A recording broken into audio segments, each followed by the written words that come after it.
That's the cue.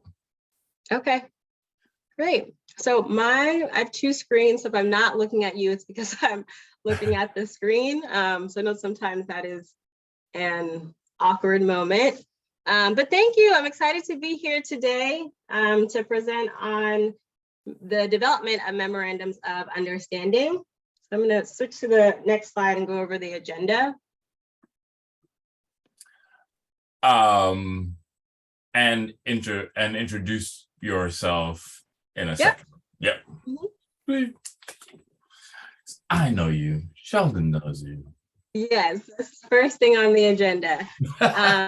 So just to do some welcome and introductions, and then next we'll go over an overview of MOUs, just discuss some things to consider in a data sharing MOU, also highlight some potential benefits of participating in an MOU for practitioners, and then have a question and answer period.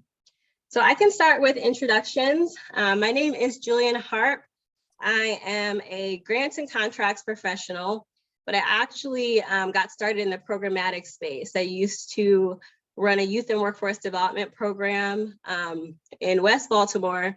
So Michelle Miles, I haven't seen you in a while, but we used to do YouthWorks and all of that kind of stuff. So yeah, I got my start there. And then from there, I transitioned into grants administration.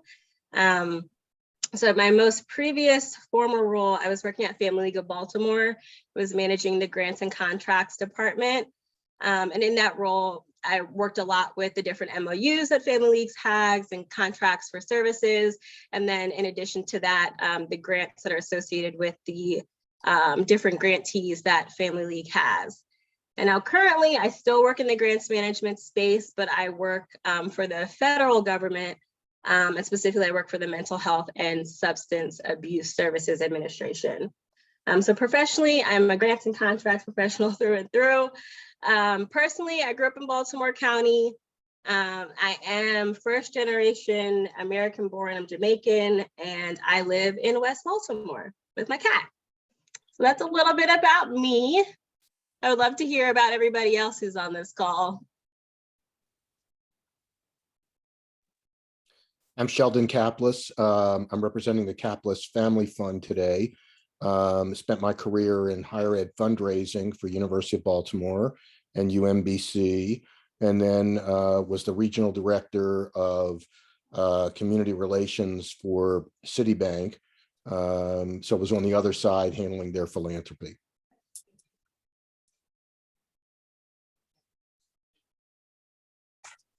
Michelle Miles, recent retiree from MOED after 32 wonderful years. So now I'm living the life. I can't wait.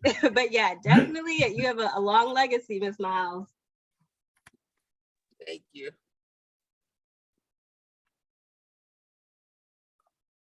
Hi, I'm Fred Randall. I work with Maryland New Directions in Baltimore City for workforce development. I'm currently working out of Philadelphia remotely right now. Yeah, I apologize. My Wi-Fi connection is not so strong, so I'm going videoless today, but it's good to be back. Yeah. That's all right. Nice to meet you. Hi, I'm Kiana Gorham. This is Blackjack, Deputy Oh, Director. you have a cat too. Deputy Director of Wide Angle Youth Media, and also CEO and founder of the BFA Institute. I do nonprofit consultation, as well as leadership cultivation and individual professional coaching at Wide Angle. I know you, Sheldon. Hi, Sheldon. I help with programmatic and operations stuff. I'm not a Baltimore native. I'm from the sticks of New York, upstate New York, not the boroughs, the state. And I've been here for about 16 years. Nice to meet you. Nice to meet you too. Yeah, I didn't know you were upstate. Were you anywhere near Albany? I'm an hour south. Okay, my wife is an Albanarian. Yep, an hour south. I'm Kingston, New York. So Kingston was the original capital, but it was burned down by the British, and that's why it was moved Oh. up to Albany after that. Yeah, the British. So many Tough, thoughts. tough one. Well, we won't go into that today. Who else we got? Well, y'all know me. Winston, I am a troublemaker for hire. And good afternoon, well, good evening, everyone. You guys know me. I'm Shamika, the data coordinator and the reporter for these sessions. All right, I'm a great. journalist. All right, I'm going to mute myself and enjoy these learnings. Okay. So now that we're done with introductions, we'll move over to the overview of a memorandum of understanding. What is an MOU? It's really an agreement that outlines the relationship between two or more parties. And it's supposed to document, the understanding. So the roles, the responsibilities, and the expectations for all parties. Memorandums of understanding are sometimes considered to be less formal than a contract because in the way that they're written, they can be non-enforceable. So I think for this group, it's really important to make sure that in the MOU that's comes out of this, data sharing agreement, to make sure there is language in there that it is enforceable and it's a legally, binding agreement, because sometimes MOUs are, used to be in a less formal way compared to a formal contract. So that's kind of the difference between the two. But they're great way at conserving resources and also tapping into resources. So typically the parties that engage in the MOU, they're sharing something or engaging in some type of way. So for a nonprofit, for an example, if there is data that you want to get on a larger scale that you don't have access to, or analysis to that data, a resource that you could tap into is partnering with another organization and kind of leveraging that partnership. And it could also be conserving resources. So it is really good for that. And then the also good thing about memorandums of understanding is that you're able to partner widely. So it can be with, organizations in the private sector, maybe the public sector, or another nonprofit. It's a great, the agreement is intended to be a partnership. So it does allow to maybe partner with an organization in a sector that you might not typically interact with. So things to consider about MOUs is it is a partnership. So it should be mutually beneficial to all parties involved. Sometimes MOUs can be a little one-sided if every party within the understanding doesn't have their needs addressed. So just to make sure that it is a partnership, and whatever practitioners are going to engage in this data sharing MOU, to let them know that they should be getting something as a benefit of participating as a party within the MOU. Another thing to consider is, does the partnership make sense? Is it, something, again, that's going to be beneficial? I would also consider in an MOU, or are things clearly detailed? So is everything in writing? You don't want to leave anything that like, oh, well, we thought this was going to happen or that was going to happen. The MOU should be very clear so that if anyone reads that document, that there is an understanding of what the relationship is and what the different parties are responsible for. Another thing to consider when working with an MOU are the other parties responsive to all's needs.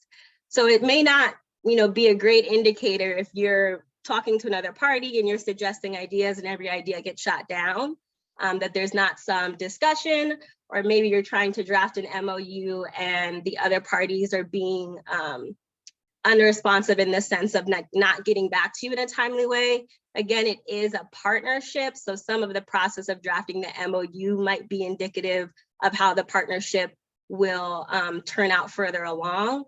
So I definitely, just pay attention to how responsive the parties are when you're working to develop an MOU. And then another really important thing is that MOUs should be reviewed by attorneys to make sure that all parties' interests are protected.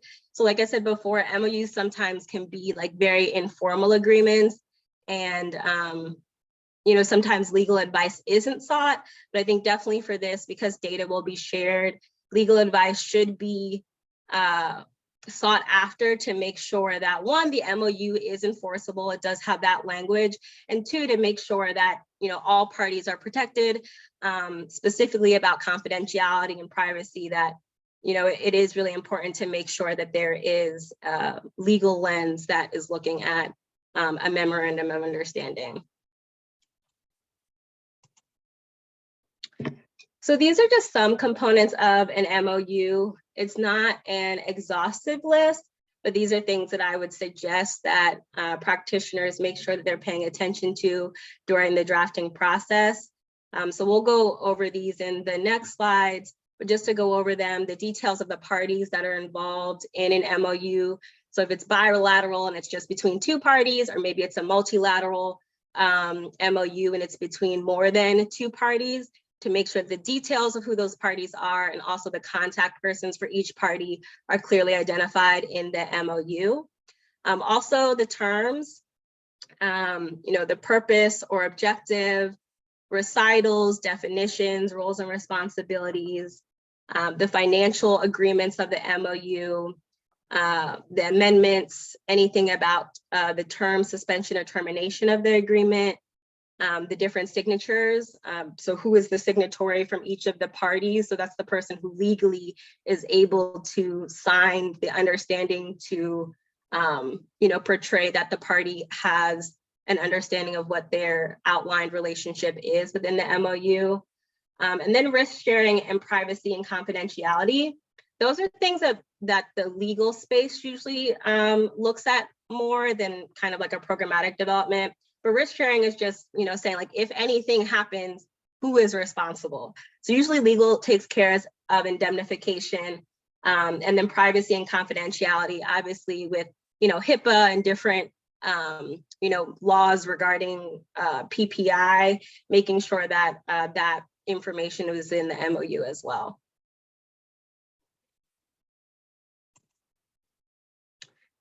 So this MOU was able to supply us with a sample data sharing agreement.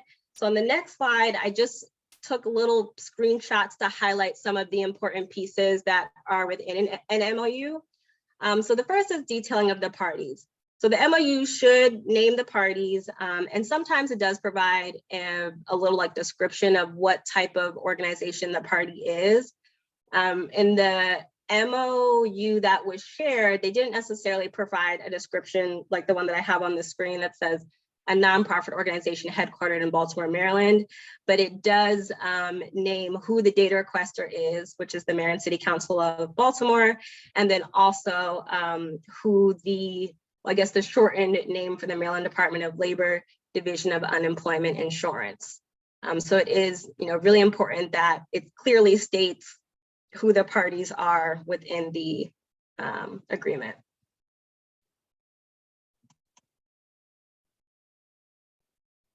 So the other piece is contact persons. So again, this is just a screenshot, but it clearly says from the data requester side who is the primary contact person for this agreement. So again, you don't want anything to be unclear, and this clearly states it. So this is just an example.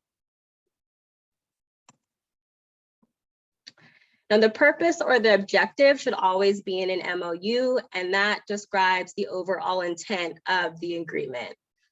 So this is the purpose that was included in the sample, and it's just, explaining who's sharing the data and then what the data will be used for.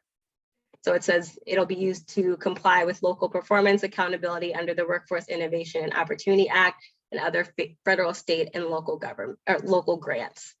So all MOUs should have some type of purpose or objective clearly stated. There should also be a term. So the agreement should identify a start date and an end date, and it should also identify anything that would affect that term. So if the agreement is suspended, if it's terminated, any more details about the term, all of that should be included in the agreement. Recitals are also sometimes found in an MOU, and they're really just background information. So if there's, like we saw that the purpose was to comply with WIOA and any other, federal, state grants. Well, the recital would give kind of background information as to, the different pieces of the MOU, maybe something about the WIOA contract or the other grants that they're trying to stay in compliance with. So it's really just like, yeah, like a background story most of the time. And then definitions, if there's anything that needs to be clearly defined, there's a definition section. This part isn't always in an MOU, but it can be helpful sometimes. And then amendments. This is just important to make sure that you know that if something in the agreement needs to be amended, the process that you could utilize to amend the agreement.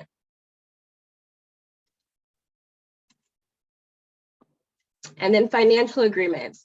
So not all MOUs have financial implications, but if there is a financial implication, then it should be detailed, and it should also identify which parties are responsible for covering the costs. So that, again, this is just an example from that sample data sharing agreement that this showed up in an appendix, but it details the different costs and who's responsible.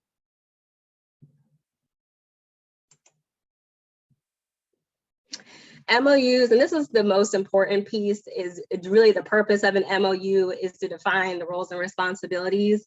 So I didn't screenshot this piece of the sample because it was a couple pages long, but an MOU should have clearly described, this should probably be the most detailed part of the agreement, the duties and responsibilities for each of the parties involved. And oftentimes they're listed out separately. So it might say, like, this one used the term data requester. It would say data requester and then have all of the duties and responsibilities that they're responsible for, and then, so on and so forth with the other parties that are involved. But this is really where the meat and the potatoes of what the agreement is and, who's responsible for what. This would be the place that it would be outlined. Also, any benefits that you would want to gain from participating in an MOU should clearly be outlined in this part as well.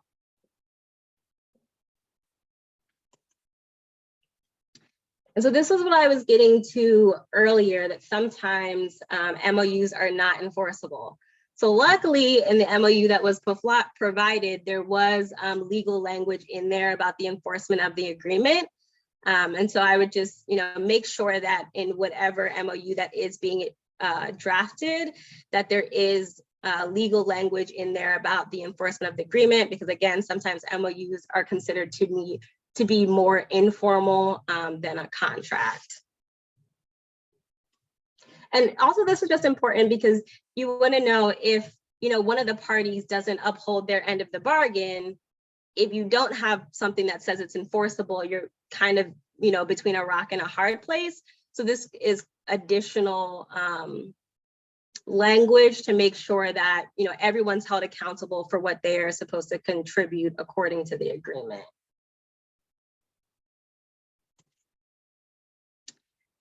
So now things to consider in a data sharing MOU. So these are the things that I would say are the most important things given the topic of the MOU. So definitely having clearly spelled out what data is to be shared. And then the procedure for sharing that data is also really important because, for privacy and security reasons, you want to make sure that whatever data is being shared shared in a safe and secure way. Also, probably a list of the people that are authorized to either share the data or receive the data to do the data analysis. That's important for, confidentiality and security reasons as well. And then the limitations on data use, access, and disclosure. That's a big one for data. And then I also suggest having within the agreement a clause that talks about confidentiality, but then also if there are any confidentiality forms or if there are any waivers to the data. So maybe programs are using like an opt-in or opt-out method for participants for sharing data, that all of that in a data sharing MOU, I would recommend would be good things to consider. And again, it's just, you want to have it all documented somewhere. Like you don't, everything that you can put in writing, you would want to put in writing because it holds everyone accountable to, you know, what the standards of the agreement are. So the next few slides, I just pulled some examples from the MOU that was supplied. So this is where they listed the data that was to be sent. And it outlines, you know, it'll be submitted each quarter. And then obviously on here, there is some, you know, some PPI on here. So it's good that, you know, it has it listed and has the exactly what is to be shared. They also listed in the MOU their authorized personnel.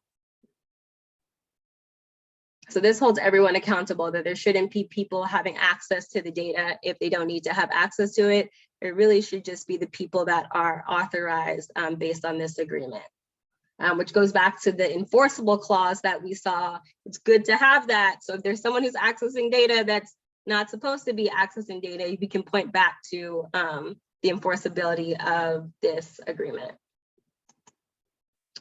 And then this is an example of, well, the beginning of the confidentiality form that they had. I didn't see a waiver in there, but they did have a confidentiality form that, you know, will need to be signed by the people who are working with the data that's shared.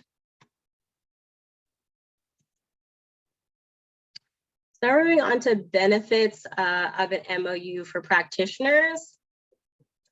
So largely, I just want to start with, and this is generalized, so it's not every, you know, nonprofit or practitioner, but I think that the general space is that, you know, a lot of us are collecting data, whether it's a large nonprofit or a smaller one, but there may not be like a dedicated team to analyze the data. So there's data sitting that could be a resource to really help understand what's going on. And so if the data is not being, you know, analyzed in an effective way, it could possibly lead to having difficulty telling the story.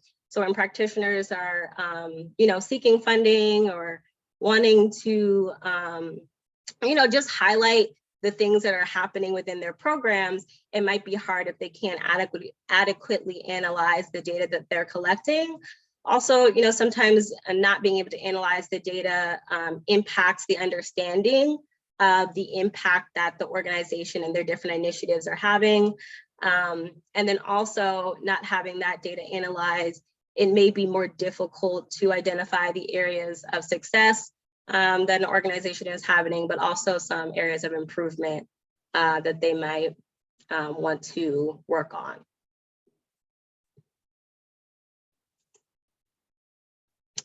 So these are some benefits of participating in an MOU. Let me scroll, I took some notes that I want to share with you guys. Okay, so before we talked about, you know, an MOU should be mutually beneficial. So the practitioners that are participating in the data sharing agreement should get some benefits for them in, you know, giving access to their data. So these are some of the things that, you know, could be a potential benefit for you. So in looking at, you know, developing the MOU, considering these and seeing if there's a way that you can include something in the MOU that would help you get to one of these benefits. So the first is understand what's working and what's not. So kind of what I was talking about before, if you don't have a dedicated person in your organization that's looking at data and able to analyze it, a resource that you might develop from participating in the MOU is making sure that there is a party in there that's doing the analysis, and not only just doing the analysis, but in a way that's beneficial for the type of information that you're trying to receive. So definitely, you know, having a partner that's able to, if that's not a resource that you currently have, making sure that there's a part of the MOU that maybe they can supply that to you, so that you can, you know, understand what's working and what's not in the different initiatives and programs that your organization is implementing. The other benefit is it may help you measure success. And I mean, this goes along with kind of telling your story, but it's with the, on top of the data analysis piece of it, sometimes it's easier to not only just measure, but convey your success through different types of data visualizations. So maybe like Tableau, or you know, showing something graphically, or maybe like making some type of story map. Like there could be a way beyond just the raw data that you're able to not only measure, but also kind of communicate the successes that you're having, which we all know in the funding space is that, yes, we want to do good work, but we also need to be able to measure the success and convey it in order to, you know, get the funding that's needed to be able to continue to do that work. And then monitoring and implementing specific activities. I think that this is helpful in, you know, it might, this goes into the data analysis piece too, but you may find that you look at, you know, one initiative that you've implemented and it's not really reaching your intent for the activity isn't actually what's happening. So I think a good example for this from a data perspective, I think what, you know, was happening this week in Baltimore with the E. coli in the water, they were putting out, you know, data maps that was pulling in, you know, all of these different data pieces that kind of looked at, okay, these are based off of the different pieces that have been implemented. These are the areas that are priority areas. These are the areas that have a boiled water advisory. So they're really able to monitor the specific activities that were occurring. And then to the general public, we were able to go and look at the Public Works website and kind of see in real time how the activities were affecting the boiled water advisory in the city. So I think that, you know, although the city isn't, you know, one of the practitioners of this group right now, I think that that's a good example of, like, if you're able to monitor in real time what's happening, you'll be able to see what's working again, what's not, and being able to pivot in the ways that you need to. Also, budgeting and forecasting. I think a lot of times with data, we have data about, you know, performance metrics and attendance, and then we have a separate, you know, data spreadsheets about our funding sources, how much we spent, but they're not combined together. So one of the benefits could be is maybe they can combine all that information for you. They can let you know where you're maybe wasting some resources, maybe where you need some more, but pulling all of that financial information and the programmatic information together in a way that a system could analyze all of it and help you budget and forecast for future fiscal years or programs. And then funding reporting, I mean, that's just helpful all the way around. Data analysis is in that too. We all have, you know, metrics and compliance and all of that kind of stuff. So if there's a way that this MOU can help you, you know, if the report that they give to you is something that you just have to copy and paste into something you need to give to your funders, that would be great. It takes something off of your plate. So I would think about that in this space. Are there some areas that maybe you might need some help in funding reporting? And then fundraising and targeted outreach. I think for this, I definitely have had the experience where you might get a request from, you know, a council person or something where they want to know a piece of information, and then you've got to go looking at all of this data and kind of, you know, piecing together what you think it is to report back to that council person for whoever they need to report to. So some of the benefit may be in that, is it the benefit of having an integrated data system is it should make those things much easier for you. So if there is targeted outreach that you need to do, if you have, you know, a request like that, or also for fundraising to know, look at your current funders and kind of do targeted outreach in the sense of, we're gonna target these funders because we'll probably get the best return on investment because these are the type of success measures that we're having. And we know that they have a focus on this type of programming. So data analysis can help in that way too, to make sure that you are reaching out to the right funders. I think that, you know, I participated in the Baltimore Summer Funding Collaborative for a couple years as a funder. And we always heard that there were people who applied to that pot of money, but they just weren't the right fit. There wasn't a funder there that was really focusing on that demographic. And part of me is wondering, like, if they had, you know, the data analysis to kind of look and see like, okay, these are the funders at the table. Let me make sure I'm making a very direct, I'm gonna target you as a funder because I know this is in your priorities. So I think that could help in a lot in, you know, trying to figure out not only the fundraising, but if you do need to do, you know, outreach to a council person or whatever, you have a request, that it's kind of easier to fulfill that request. You are and then from the hot fire. yeah, So I can't hold my tongue. My Mhm. wife had that exact experience with Oh yeah, until she figured out who was going to fund her, yeah. never got the funding. Yeah, I think because the Summer Funding Collaborative, it's great. There's good things about it because it's pooled. So you submit one application and, you know, every funder can look at it. But in reality, like, you know, if you submit something for pre-K and there's a funder who's only funding like, you know, high school sports, even though you have pre-K sports, it's never going to be in alignment. Right. So yeah, I think that definitely happened a lot in that space. And so I think that the data piece of it and really using the data to look at, you know, where is your best bet would have been, Right. you know, of help to those organizations. Right.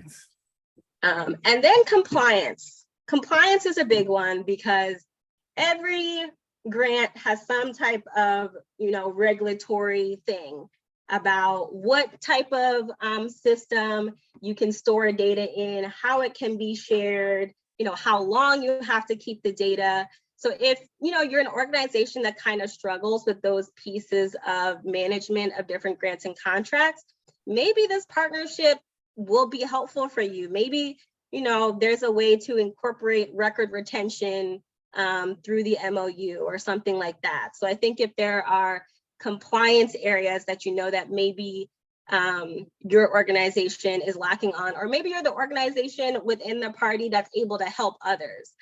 Either way, compliance, I think, could be a benefit from participating in the MOU. And then obviously collaboration. You know, I think sometimes we have a lot of organizations in the city that are doing the same exact work, and it could be helpful to collaborate. And maybe you collaborate with an organization and your impact could be greater if you're not trying to, you know, do the same work the same way in separate places with limited resources, but kind of pooling, you know, your resources to be able to facilitate that work. So some of the data analysis could show that there are potential partnerships, not only in the nonprofit and public sector space, but maybe there's a partnership with the private sector that could help your organization get to the goals that it is trying to reach. So overall, these are my thoughts on some things that, you know, benefits of participating in MOU and things to think about, and just really evaluating the needs of your own organization, and also what you have to offer, what you can provide to the MOU beyond just the data, if you're willing to do that, and making sure that those things are documented in the roles and responsibilities of the agreement.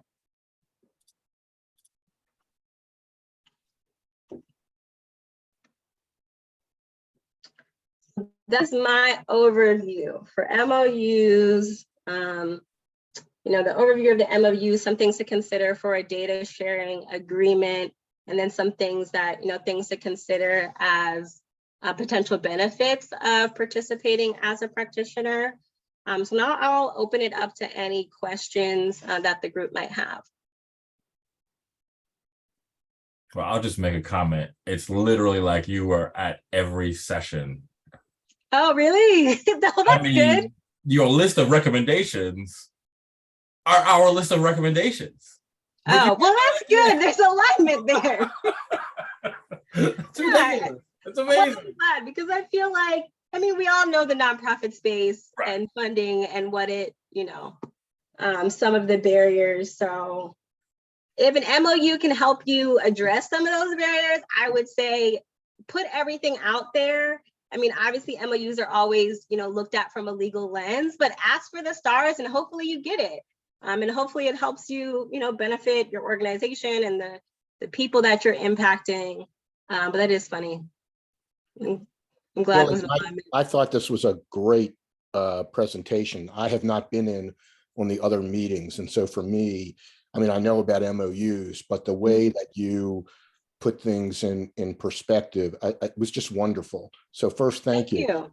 I have a question that maybe the group can answer better, but I'd like to hear your thoughts, because I put it in the chat actually, because it occurs to me that some of the organizations, particularly smaller ones, may be able to provide the data, but they don't have the wherewithal in terms of interpreting it and maybe looking at comparative.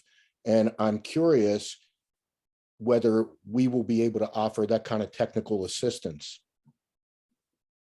I think that, I mean, it could be a clause of the MOU that one of the parties is responsible for providing that technical assistance. I know at Family League, they do something called the story behind the curve, where Family League does have a dedicated data analysis team, but they basically essentially do that. They look at the data, I think they do it semi-annually, and they'll look at the data and they'll do their own interpretation. And then they call it kind of like the story behind the curve, where they look at the hard numbers, but then also kind of compare it to other data sources like, programmatic narratives. And they have meetings with the partners to discuss, okay, this is what we've identified from the data, with us doing our data analysis, kind of comparing it to what the partners are saying and trying to help them in whatever areas of need. So I think that would be great if that type of technical assistance could be used to help them actually utilize the data for efficiency. That was always the dream, to be able to make analysis available to those that don't have the capacity for it. Actually, that's my whole business, but that's another story altogether. But so, when we had those disruptions with the Workforce Funders Collaborative, it was around that single piece, that the needs of the many weren't being addressed by the access that the few had. So it's kind of like this power play, but we were, so there was a long stretch of time where it was very difficult to bring folks along, but that was the entire, it's actually in the grant narrative for the funding for this project. Oh, okay. It just was not, it was, it wasn't prioritized. Yeah. It's a difficult thing to prioritize too, but it's the difficult things that matter. I would say there needs to be some type of, I don't know. I mean, I know you guys are doing an integrated data system, but definitely some piece of the MOU talking about how does that data, then get interpreted to the people in the general public who are able to access it.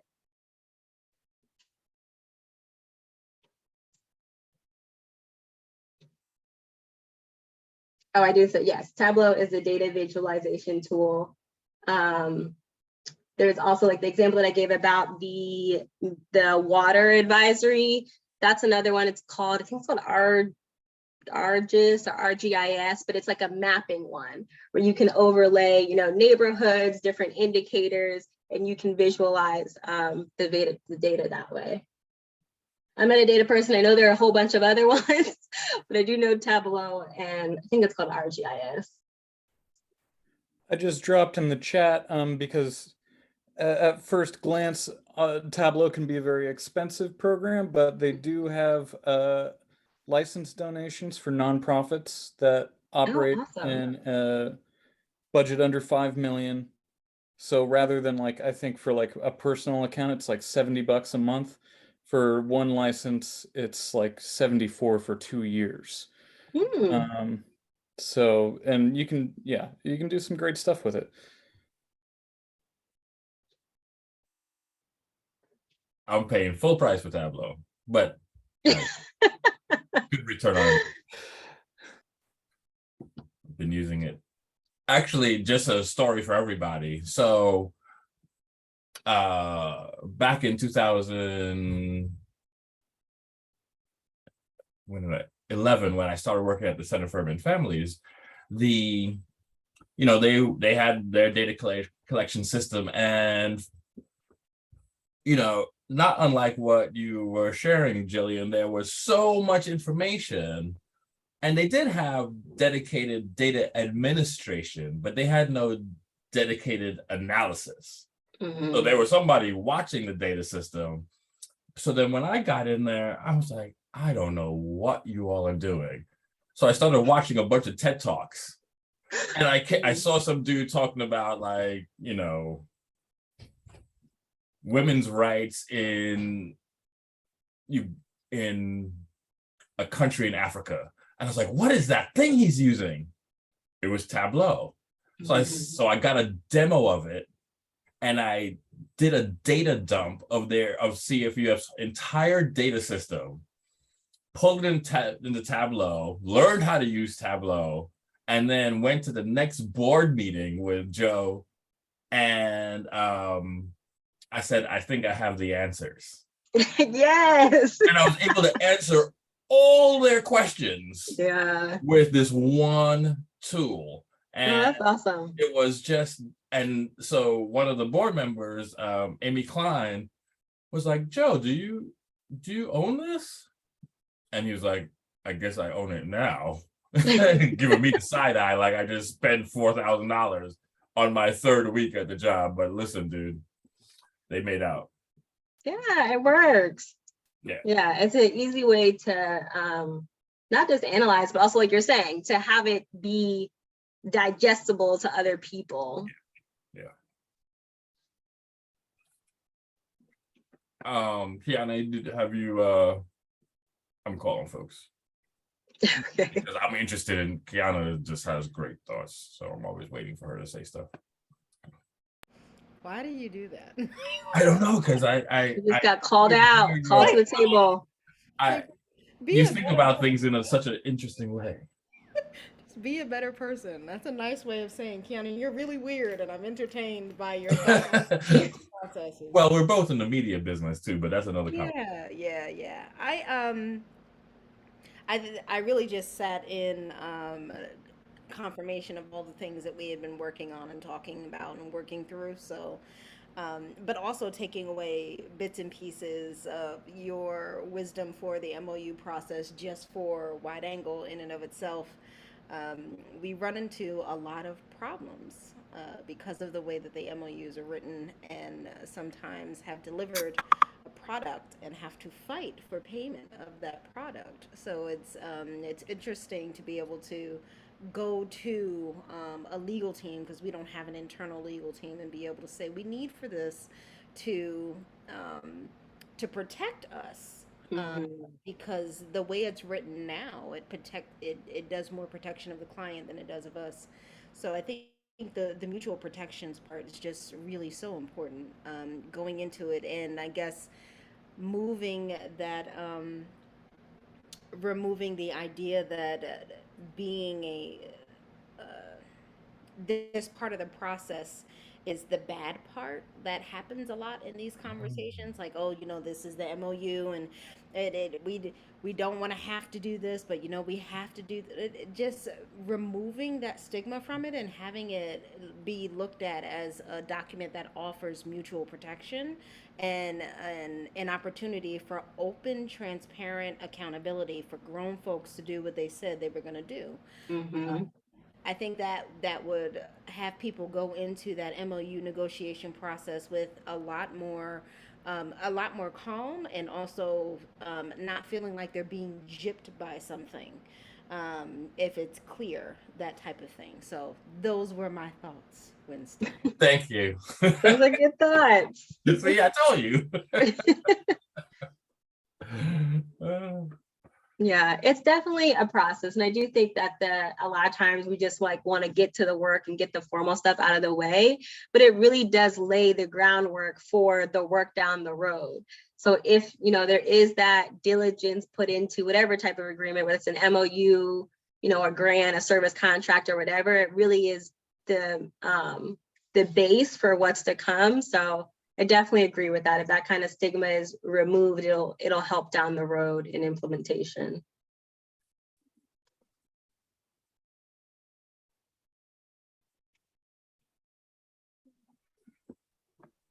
I would just like to say, this is probably the presentation on MOUs I've ever witnessed.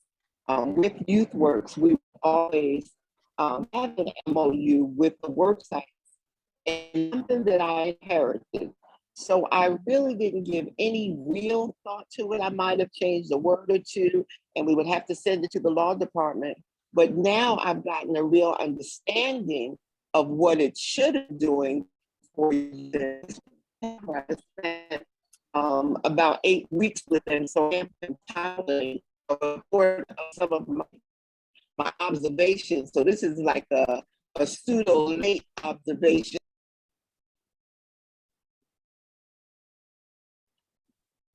I think Miss Miles cut out. I don't know if anybody else can hear her. I heard her a little bit. She might still be driving. Yeah. But what I did catch from her was that, the MOUs in the YouthWorks program were just about MOED Mhm. and then the site. But knowing that there was opportunity to create this mutual benefit scenario is just, eye-opening, she said. Yeah. I think the important piece Yeah, is I'm it really sorry. is a partnership. Oh, you're back. Connected. Yeah, somehow I got this. Oh, you're still a little choppy. Are you on your phone, Michelle, or on a computer?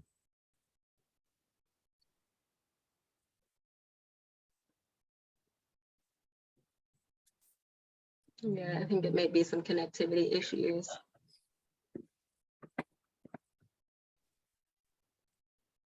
Karen, don't hold your thoughts. Let it out. I'm that minister, dude. Is there one?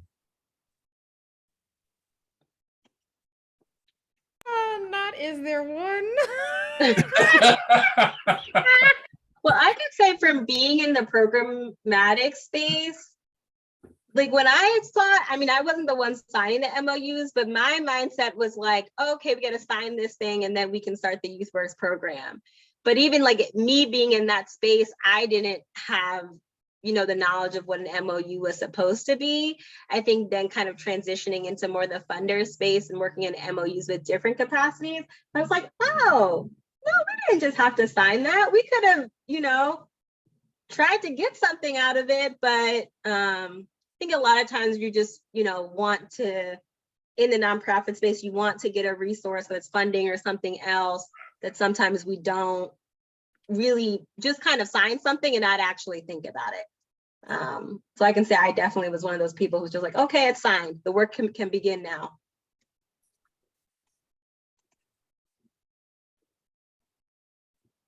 I'm gonna stop sharing so I can see you all better.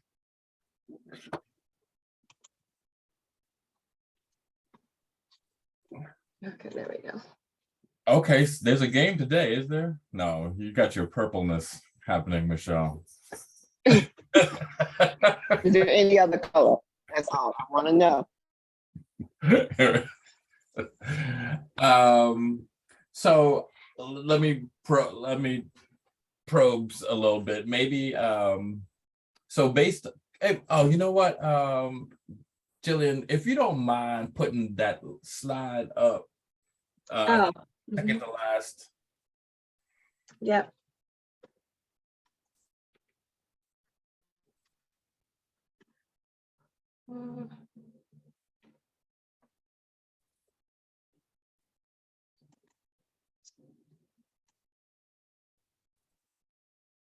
Okay, can you see it?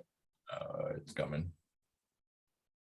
Yeah, this slide. I think this is I'd like to live here for a minute if possible.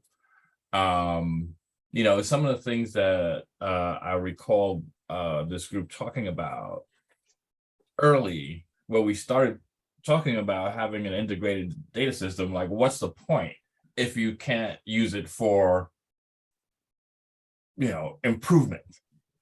You know, there's always that opportunity for a funders portal, like that's automatic, that's always going to be there. But just understanding what's working and what's not working. You know, I think Karen said a couple of months ago, you know, being able to use data to this, you know, this landscape data to help design programs inside of our organization. Like if this is not working on the 700 block of, you know, Greenmount, it's not going to work on the 800 block. Like, so, Yeah. you know, being able to understand the data from that perspective. And then the other thing that stuck out to me was, you know, success in organizations, of course, is varied, you know, how they measure success, but maybe there's an opportunity there, kind of like where Sheldon was driving, helping people with their theory of change and their logic models, not that they don't know why they're doing, but to articulate it in a way that the data can respond to it. Because the data is kind of dumb. It's not really helpful. At rest, it just is nothing. But if you know what you need from it, then it's brilliant. So, you know, if an organization that is just starting up or has a, you know, small footprint, you know, I think the Baltimore Community Foundation used the phrase passion projects. You know, it's obvious that if I have a program that's helping, you know, returning citizens get employment, that I'm doing something good. But what exactly are you doing, and how can we measure that to then use the integrated data support what you're doing? So making sure that, you know, the measure part of measure success is, you know, pretty specific, so that it can be helpful so the integrated data can support that kind of stuff. And I guess it rolls into the monitor and implement specific activities too. But yeah, that's really a pretty great list of things. I don't know if anybody else has thoughts about some of the benefits.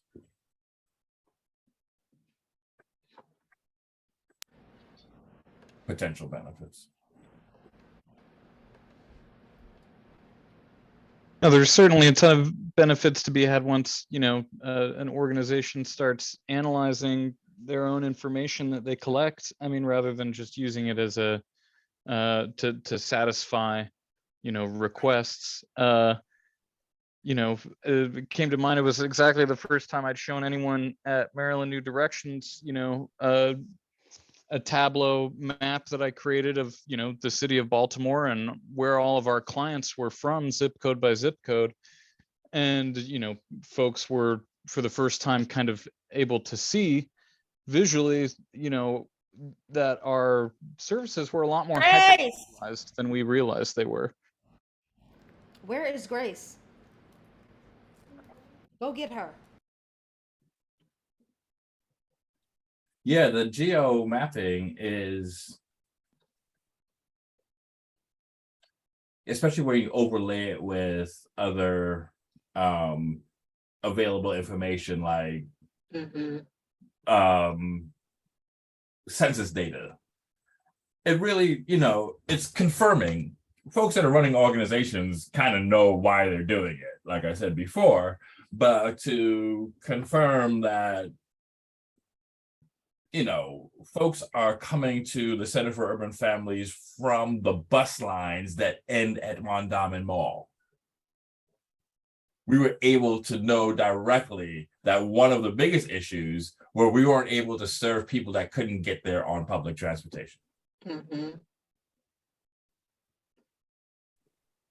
What is interesting about that is if you mapped what you'd see, I'm throwing out, don't take this as gospel, but my sense is there's a cluster of these nonprofits in West Baltimore, Mhm. and they can't get to training Mhm. because so much of the training and the jobs are not in West Baltimore. We had a conversation, from CCBC, Community College of Baltimore County, with an organization in West Baltimore to partner with. And of course, the biggest barrier is getting them to the training, which is a trade point. Now, it's not saying it can't be done, because you can write transportation into grants and there's some public money, but that's not, I wager that there's a whole cluster of those nonprofits where they can't get to the training. Right. Yeah. And if that cluster came together and advocated and had the data, they'd be so much more powerful in getting something done than just organization X saying, I can't get these 20 people to training. Now we're talking about hundreds that can't get to the training. Scaling it, like amplifying the the scenario so that there could be so it could be addressed in a scalable way. Right. Because it would not be possible, let's say, to run a shuttle for 20. But if you had 200 people, you'd figure out a way to do it. We all would, funder, government, whatever. Right. But right now it's a hit and miss, because every organization is talking about their own story individually, and there's no data to say, but look at the totality of it in this area. Just in workforce, forget about other things. Right. Yeah. I think this is fascinating. Not that I just do. I just think there's so much potential here. And I love the way that you did this. Thank you. I tried to make it in the things that I would think of from my perspective, like what I would want to know, is how I tried to organize it, is to be helpful. But to what you were talking about with the transportation, I don't know if that data does exist about West Baltimore, but I live in West Baltimore, and at our community association, they put out the plans for the potential changes in bus routes, and some of them have stops that they're thinking about removing or adding or wherever. And part of the conversation that we were having in our community association meeting is that if you remove some of the stops that are already, there aren't a lot of them, how are people who utilize those supposed to get to work or wherever else they need to be? So we didn't have any data to back it up, but that was definitely a part of the conversation in looking at, the different potential routes and having everyone go and comment on them when they were open for comment. That's deep. Yeah, another example of I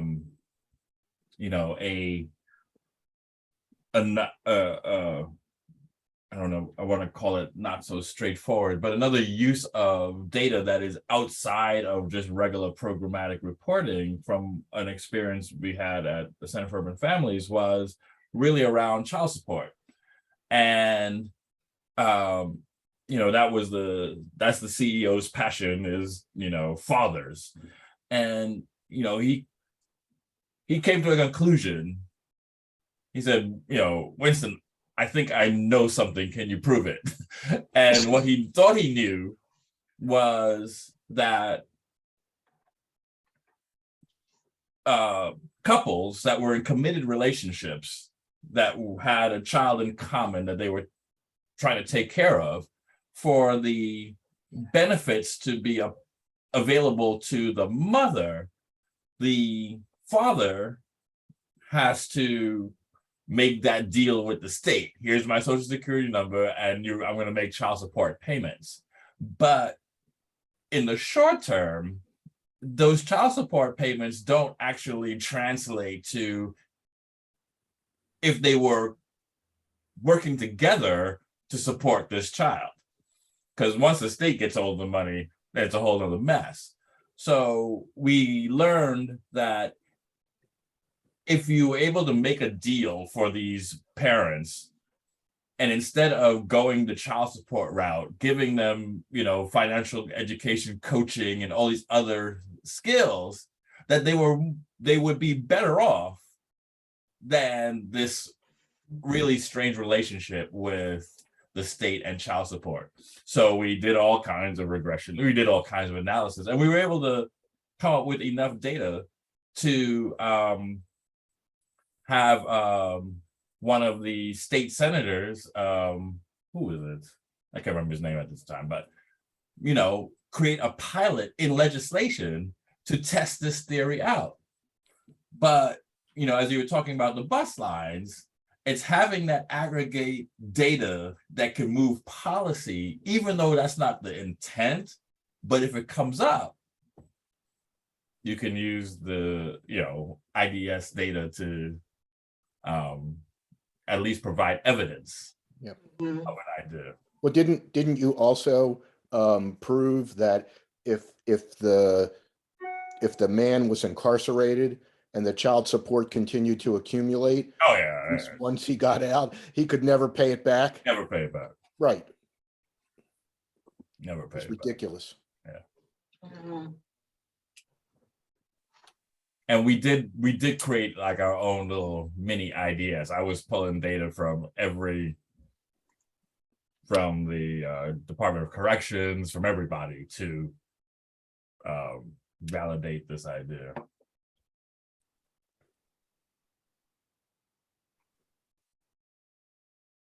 Any other thoughts, questions?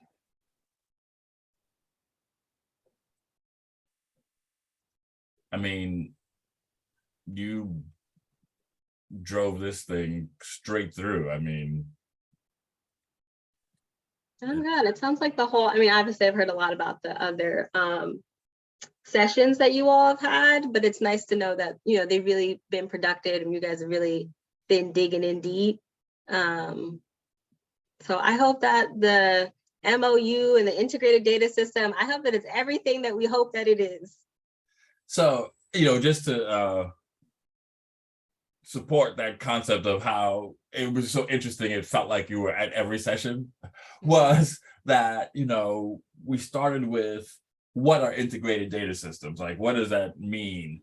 And what are some of the things that people aren't able to accomplish? So Chris Kingsley from Casey talked about the challenges that a lot of integrated data system projects have is in the agreement.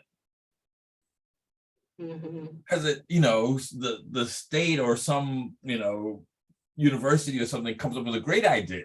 Hey, we want to be able to figure out how to limit the amount of time people transitioning out of foster care are homeless. That's great.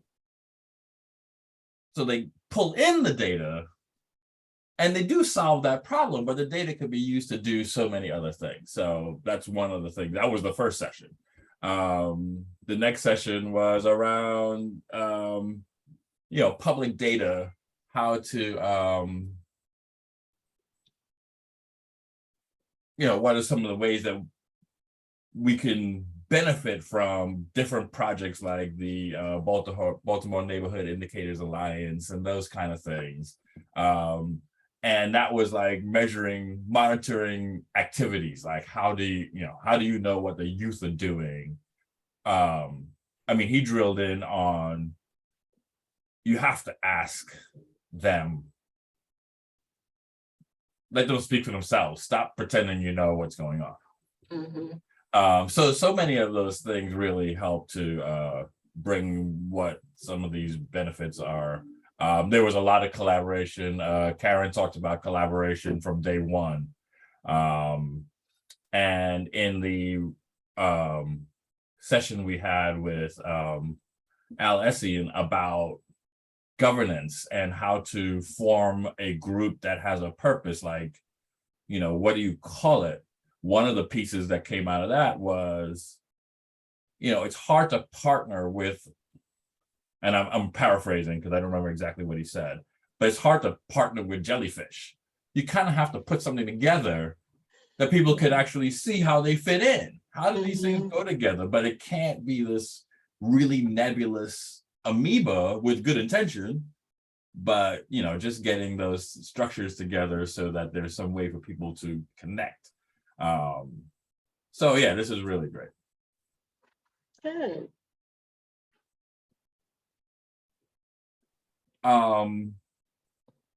So if there are no other, Jillian, is it possible to get this presentation? Yep, I will. Who should I email it to? Shamika, she Okay. would love to have it. Yep, I will Thank email it to Shamika. Thank you so much. You're very welcome. When I get off the meeting, I'll send it to you. And Shamika, can you share with folks just what that like that timeline you shared at the WESEC meeting the other day? Because we're at the end of our actual scripted sessions. So what's next? Alrighty, let me look at my notes. 1 second.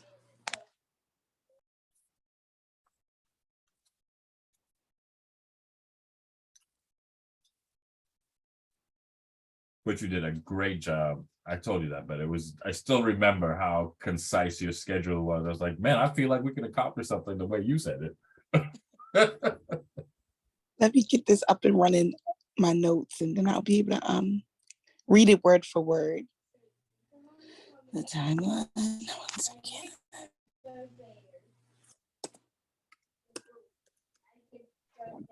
Jill, do you have your own business where you do presentations like this for nonprofits or for businesses?